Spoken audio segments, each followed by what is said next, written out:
ஐந்து கரத்தனை யானை முகத்தினை இந்தின் இளம்பரை போலும் ஈற்றனை நந்தி மகந்தனை ஞான கொழுந்தினை புந்தியில் வைத்தடி போற்றுகின்றேனே. நமக்கு ஜோதிட ஞானத்தையும் கிரியாயோகத்தையும் தந்த குருமார்களுக்கு நன்றி. ஜோதிட சொந்தங்களுக்கு வணக்கம்.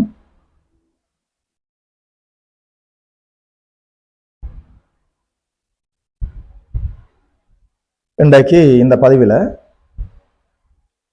2025ஆம் ஆண்டு சனி வக்ரமடைந்திருக்கிறார். இந்த வக்ர நிலை மேசராசிக்காரர்களுக்கு என்ன பலன்களை கொண்டு வரும் என்று சொல்லி பார்க்கலாம். ஜூலை மாதம் 13ஆம் தேதியிலிருந்து தோராயமாக நவம்பர் 27ஆம் தேதி வரைக்கும் ஒரு 137 நாட்கள், 4.5 மாதம் சனி வக்ரகதியில் இயங்க போகிறார். வக்ரம் என்று சொல்கிற போது அவர் பின்னோக்கி நகர்ந்து விட்டார் என்ற அர்த்தம் இல்லை, இயல்புக்கு மாறாக செயல்பட இருக்கிறார். அதாவது கிரகங்களிலேயே 2 பேர் தான் பின்னோக்கி நகர்பவர்கள். ராகுவும் கேதுவும் ஆன்டி கிளாக் வைஸ்ல பின்னோக்கி நகரக்கூடியவர்கள். மற்ற எந்த கிரகங்களும் பின்னோக்கி நகர்வதில்லை.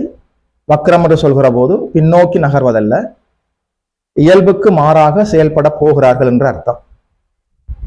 மீனத்திலே தான் இருக்கிறார். மீனத்தில் இருந்து கொண்டே வக்ரகதியில் இயங்க போகிறார். மேச ராசிக்கு என்ன பலன்களை கொண்டு வரும் என்று சொல்லி பார்க்கலாம். சனியினுடைய இயல்பான பண்புகள் என்று சொல்கிற போது சோம்பல், பிடிவாதம், மறதி, தடை, தாமதம், குற்ற உணர்வு, தாழ்வு மனப்பான்மை, இது போன்ற அமைப்புகள் எல்லாம் அவருடைய இயல்பான குணங்கள். இயல்புக்கு மாறாக அவர் செயல்பட போகிறார் என்று சொல்கிற போது உங்களுடைய சோம்பல் அப்படியே விலகிவிடும். புத்துணர்ச்சி, உற்சாகம் பிறக்கும். மறதித்தன்மை நீங்கி நல்ல ஞாபக சக்தி ஏற்படும். படிக்கக்கூடிய மாணவர்களுக்கு இது ஒரு நல்ல காலமாக, பொற்காலமாக இருக்கும். அது மட்டும் இல்ல, நீங்கள் எடுக்கிற நல்ல முயற்சிகளிலும் தடை தாமதங்கள் ஏற்பட்டிருக்கும். இனி அந்த தடை தாமதங்கள் இருக்காது. குற்ற உணர்வு, தாழ்வு மனப்பான்மையிலிருந்து நீங்கள் வெளிவந்து நல்ல மன தைரியத்தோடு, நல்ல நம்பிக்கையோடு இருப்பீர்கள். அதாவது 3ஆம் இடத்துல குருவர் அமர்ந்திருக்கிறார். தைரியம், வீரியம், பராக்கிரமம் எல்லாம் வெளிப்படக்கூடிய காலம். நல்ல கான்பிடன்ஸ் லெவல் அதிகரிக்கும். இது எல்லாமே பொதுவான பலன்கள். அதாவது நீங்க உங்களுடைய பிறந்த ஜாதகத்துல சனி மீனத்தில் அமர்ந்திருந்தாலோ அல்லது இயல்பாகவே பிறந்த ஜாதகத்துல வக்ரம் அடைந்திருந்தாலோ, சனி வக்ரம் அடைகிற காலங்கள் உண்மையில அந்த குறிப்பிட்ட ராசிக்காரர்களுக்கு நன்மைகளை தரும். மேசராசிக்காரர்களுக்கு உங்களுடைய பிறந்த ஜாதகத்துல சனி மீனத்தில் அமர்ந்திருந்தாலோ அல்லது வக்ரத்தில் அமர்ந்திருந்தாலோ, வக்ரமாக இருந்தாலோ, ஜனன ஜாதகத்துல இப்போது இந்த வக்ரகதியில் இயங்கக்கூடிய இந்த தன்மை உங்களுக்கு மேலும் நற்பலன்களை கொண்டு வரும். குறிப்பாக மேசராசிக்காரர்களுக்கு சனி பகவான் 10-11 கூடையவர். 10ஆம் வீட்டுக்கும் 11ஆம் வீட்டுக்கும் அதிபதி. 12ஆம் வீட்டில் விரயச்சனியாக அமர்ந்து வக்ரம் அடைகிறார். உண்மையில சொல்றேன், இந்த ஏழரைச்சனி விரயச்சனி காலத்துல சனி பகவான் 10-11ஆம் வீட்டுக்கு அதிபதியாகி 12ஆம் வீட்டில் அமர்ந்து வக்ரம் அடைவது உங்களுக்கு ஒரு உண்மையில அதிர்ஷ்டம் செயல்பட்டு கொண்டிருக்கிறது என்பதை உறுதி செய்கிறது. என்ன காரணம் என்று சொன்னால், அவர் 10ஆம் அதிபதி, ஜீவனஸ்தானாதிபதி, தொழில் ஸ்தானாதிபதி, கர்மஸ்தானாதிபதி.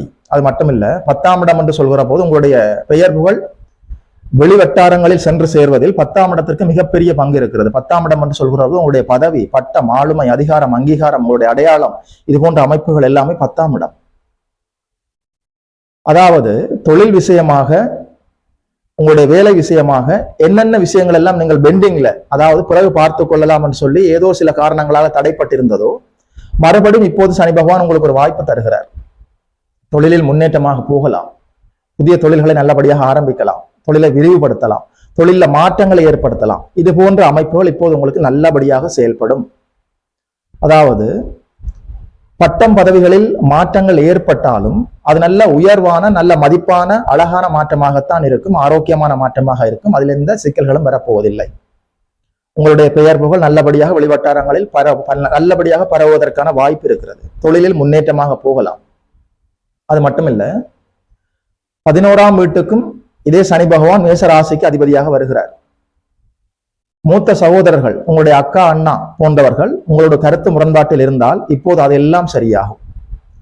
மூத்த சகோதரர்களால வெற்றியும் லாபமும் ஆதாயங்களும் உண்டாகும். அல்லது மூத்த சகோதரர்களிடம் நீங்கள் உதவி கேட்ட நிலை மாறி இப்போது அவர்கள் உங்களை நாடி வருகின்ற அற்புதமாக உங்களுடைய நிலை உயர்வடைவதற்கு ஒரு வாய்ப்பு இருக்கிறது. அது மட்டுமல்ல, முதல் திருமண வாழ்க்கை தோல்வி அடைந்து இரண்டாம் திருமண வாழ்க்கைக்காக காத்து கொண்டிருப்பவர்களுக்கு இந்த சனி வக்ர காலம் மேசராசிக்காரர்கள் பெரும்பாலானவர்களுக்கு நல்லபடியாக இரண்டாம் திருமணம் அமைந்து அந்த வாழ்க்கை நிலைப்பதற்கான ஒரு வாய்ப்பு இருக்கிறது. அற்புதமான வாய்ப்பு. இதை சரியாக பயன்படுத்திக் கொள்ளுங்கள். லாபம், ஆதாயம், அதாவது வெற்றி ஸ்தானத்திற்கு அதிபதி, பத்தாம் இடத்திற்கு அதிபதி, ஜீவனஸ்தானாதிபதி நல்லபடியாக உங்களுக்கு நன்மைகளை தரப்போகிறார் என்ற அர்த்தம். அது மட்டும் இல்ல, மேசராசியை பொறுத்த வரைக்கும் 3ஆம் பார்வையாக 12ஆம் வீட்டில் அமர்ந்த சனி 3ஆம் பார்வையாக 2ஆம் வீட்டை பார்த்து சற்று அசௌகரியங்களை கொடுத்து கொண்டிருந்தார். தனம், குடும்பம், வாக்குஸ்தானத்திற்கு சனியின் பார்வை இருந்தது. இப்போது அந்த சிக்கலான பார்வை இல்லை. நல்லபடியாக வருமானம் வரும். உங்களுடைய வார்த்தைகள் அழகாக வெளிப்படும். உங்களுடைய வார்த்தைகளுக்கு நல்ல மரியாதை இருக்கும். குடும்பத்துல நிம்மதி ஏற்படும். அதாவது தனம், குடும்பம், வாக்கு என்று சொல்லப்படக்கூடிய 2ஆம் வீடு நல்லபடியாக வலுவடையும். வருமானத்திற்கு எந்த தடையும் இருக்காது. 2ஆம் வீடு என்று சொல்கிற போது உங்களுடைய வருமானம், உங்களுடைய கமிட்மெண்ட், உங்களுடைய எக்ஸ்பெக்டேஷன்ஸ், உங்களுடைய எக்ஸ்பீரியன்ஸ் ஆஃப் ஃபேமிலி லைஃப், இது போன்ற எல்லா அமைப்புகளும் நல்லபடியாக செயல்படுவதற்கு ஒரு வாய்ப்பு இருக்கிறது. 6ஆம் வீட்டை சனி பார்த்து வேலை, உத்தியோகம் இது போன்ற அமைப்புகள்ல சில அசௌகரியங்களை கொடுத்து கொண்டிருந்தார் என்பதுதான் உண்மை. இப்போது நல்ல வேலை கிடைக்கும். அரசு வேலைக்காக காத்து கொண்டிருந்தவர்களுக்கு நல்லபடியாக மேசராசிக்காரர்களுக்கு அரசு வேலை கிடைப்பதற்கு கூட ஒரு வாய்ப்பு இருக்கிறது. அது மட்டும் இல்ல, உத்தியோக உயர்வு, வேலையில மாற்றம், சம்பள உயர்வுடன் கூடிய மாற்றம், வேலை சம்பந்தமான எல்லா நன்மைகளும் ஏற்படும். நல்ல உத்தியோகம், நல்ல வேலை கிடைப்பதற்கான அழகான வாய்ப்பு இருக்கிறது. அது மட்டும் இல்ல, தன்னுடைய 10ஆம் பார்வையால 9ஆம் வீட்டை பார்த்து சற்று அசௌகரியங்களை கொடுத்து கொண்டிருந்தவர் இப்போது அந்த அசௌகரியங்களை நிறுத்துகிறார். 9ஆம் வீடு நல்லபடியாக சுபத்துவமாக வலுவடைய போகிறது. அதனால அதாவது 9ஆம் வீடு என்று சொல்கிற போது உங்களுடைய பாக்கியம் செயல்படும். அதாவது அப்பாவுக்கும் உங்களுக்கும் இருந்த கருத்து வேற்றுமைகள் அப்படியே விலகிவிடும்.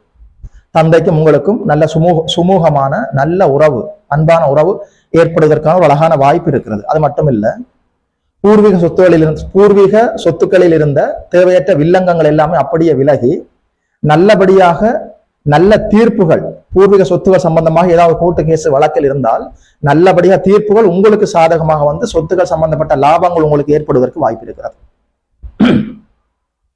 அதாவது 9ஆம் இடம் வலுவடைகிறது, 10ஆம் இடம் 11ஆம் இடம் வலுவடைகிறது, 2ஆம் இடம் வலுவடைகிறது, 3ஆம் இடத்தில் ஏற்கனவே குருநாதர் அமர்ந்திருக்கிறார். உண்மையில சொல்றேன், இந்த 7.5 சனி காலத்துல, விரயச்சனி காலத்துல 10-11 கூடையவர் குருநாதர், அதாவது 10-11 கூடைய சனி பகவான் 12ஆம் வீட்டில் விரயஸ்தானத்தில் அமர்ந்து இப்போது வக்ரம் அடைவது உங்களுக்கு உண்மையிலேயே அதிர்ஷ்டம் செயல்படுகிறது என்பதை உறுதி செய்கிறது. இந்த வாய்ப்புகளை சரியாக பயன்படுத்தி கொள்ளுங்கள். அது மட்டுமில்ல, அதாவது எவ்வளவு தூரம் நீங்கள் நன்மைகளை அடைய போகிறீர்கள் என்பதெல்லாம் உங்களுடைய பிறந்த ஜாதகத்துல சனி எப்படி இருக்கிறார் என்பதை பொறுத்ததாக இருக்கும். தோராயமாக ஒரு 35% 50% இயல்பாகிய நன்மைகள் நடக்கும். இயல்பாகவே அது எவ்வளவு தூரம் இன்க்ரீஸ் ஆகும், எவ்வளவு தூரம் அதிகப்படியான நன்மைகளாக இருக்கும் அல்லது நன்மைகளே இருக்காதா என்பதெல்லாம் சனி உங்களுடைய பிறந்த ஜாதகத்துல எப்படி இருக்கிறார் என்பதை பொறுத்தது.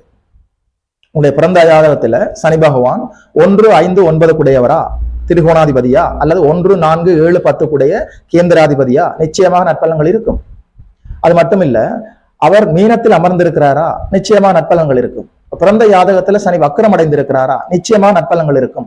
சுபருடைய வீடுகளில் சுபர்களோடு சேர்ந்து அமர்ந்திருக்கிறாரா, நிச்சயமாக நற்பலன்கள் இருக்கும். அது மட்டும் இல்ல, உடைய பிறந்த ஜாதகத்துல சனி பகவானுடைய திக்பலம், ஸ்தான பலம், அதாவது திருக்பலம், பார்வை பலம், அவருடைய சட்பலத்துல அவருடைய ஸ்கோர் என்ன, அவருக்கு எவ்வளவு மார்க், அதாவது அவருடைய பலம் உங்களுடைய பிறந்த ஜாதகத்துல எப்படி இருக்கிறார் என்பதை பொறுத்தது உங்களுக்கு இப்போது இந்த கோச்சார மாற்றத்தால எவ்வளவு நன்மை நடக்கும் என்பதை உறுதி செய்யும். அவர் உங்களுக்கு 6, 8 கூடிய பாவராக இருந்து இப்போது தசாபுத்தி நடத்தினால் நன்மையும் இல்லை தீமையும் இல்லாமல் அப்படியே நியூட்ரல் ஆகிவிடும். உண்மையில அவர் உங்களுக்கு யோகாதிபதியாக இருந்து நல்ல சுபத்துவமாக இருந்து தசாபுத்தி இப்போது நடத்தினால், சனி திசையோ சனி புத்தியோ நடந்து கொண்டிருந்தால் இந்த 137 நாட்கள் உண்மையிலேயே உங்களுக்கு வரமாக இருக்கும். உங்களுடைய பிறந்த ஜாதகத்தோட இப்போது இருக்கிற இந்த கோச்சார நிலைகள் இரண்டையுமே கோர்த்து பலன் எடுத்து பழக வேண்டும். உண்மையில 7.5 சனி காலத்துல மேசராசிக்காரர்களுக்கு இந்த வக்ர சனி பயிற்சி எல்லா நன்மைகளையும் கொண்டு வருகிறது. அதாவது நல்ல வேலை, தொழில், வியாபாரம், உத்தியோகம், விவசாயம் நல்லபடியாக இருக்கும். குடும்பத்துல மகிழ்ச்சி உண்டாகும். குடும்ப பெண்களுக்கு நல்ல நிறைவான மன மகிழ்ச்சி இருக்கும். அது மட்டுமில்ல, வருமானத்திற்கு ஒரு குறையும் இருக்காது. அது மட்டுமில்ல, ஆண்களுக்கு நல்ல வருமானம் இருக்கும். வேலை தொழில் உத்தியோகத்துல நிரந்தரமான ஒரு அமைப்புகள் உருவாகும். உங்களுடைய பெயர் புகழ் வெளிவட்டாரத்துக்கு பரவும். அது மட்டும் இல்ல, உங்களுக்கு ஒரு தன்னம்பிக்கை பிறக்கும். தொழில் வேலை உத்தியோகம் நல்லபடியாக இருந்து வருமானம் வந்தாலே குடும்பத்தில் இயல்பாக நிம்மதி பெருகுமே. உண்மையில இந்த 7.5 சனி காலத்துல இந்த வக்கர பயிற்சி, சனி வக்கர பயிற்சி, அதாவது அவர் கும்பத்துக்கு வரவில்லை, வக்கரமடைந்து மீனத்திலேயே அமர்ந்திருக்கிறார். அதனால இது குறித்து நீங்கள் எந்த கவலைகளும் கொள்ள தேவையில்லை. மேச ராசிக்காரர்களுக்கு இது நல்ல அமைப்பாகவே இருக்கிறது. ஒரு சனிக்கிழமையும் நல்லபடியா சிவாலயம் சென்று நந்தி தேவரை வணங்குங்கள். பிரதோஷ காலங்களில் நந்தி தேவர் வழிபாடு மேலும் நன்மைகளை கொண்டு வரும்.